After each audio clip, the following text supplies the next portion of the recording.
தமிழ்நாடு அரசு ஒவ்வொரு குடும்பத்திடமும் கேட்கிறது, உங்க கனவை சொல்லுங்க. தமிழ்நாடு அரசின் வரலாற்று சிறப்புமிக்க முன்னெடுப்பு. சென்னையில் காணும் பொங்கலுக்கு 16,000 போலீசார் பாதுகாப்பு பணியில் ஈடுபட உள்ளதாக சென்னை மாநகர காவல்துறை தெரிவித்துள்ளது. இதுகுறித்த மேலும் விவரங்களோடு இணைகிறார் செய்தியாளர் முரளி. வணக்கம் முரளி, விவரங்கள். வணக்கம்.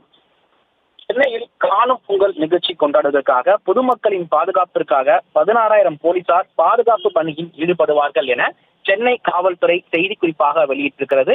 மேலும் 1,500 ஊர்காவல் படையினரும் இந்த பாதுகாப்பு பணியில் ஈடுபடுவார்கள் என தெரிவித்திருக்கிறது.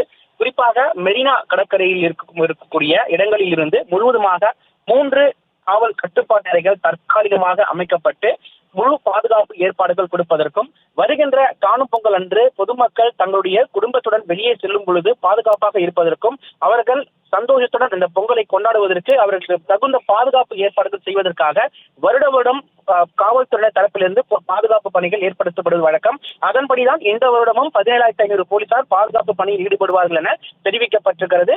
அது மட்டுமில்லாமல் கடற்கரையில் அன்று ஒரு நாள் யாரும் கடலில் இறங்கி குளிக்கக்கூடாது என தடை விதிக்கப்பட்டிருக்கிறது. மேலும் கடலில் சுற்றியும் தடுப்புகள் அமைக்கப்பட்டிருக்கிறது.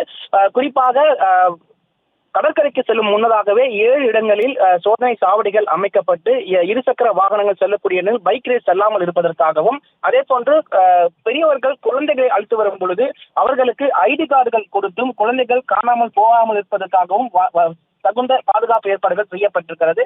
இதனிடையே மருத்துவ பாதுகாப்பு, தீயணைப்பு வீரர்கள் என அனைவரும் இந்த பாதுகாப்பு பணியில் ஈடுபடுவார்கள் எனவும் காவல்துறை தரப்பிலிருந்து செய்திக்குறிப்பாக வெளியிடப்பட்டிருக்கிறது.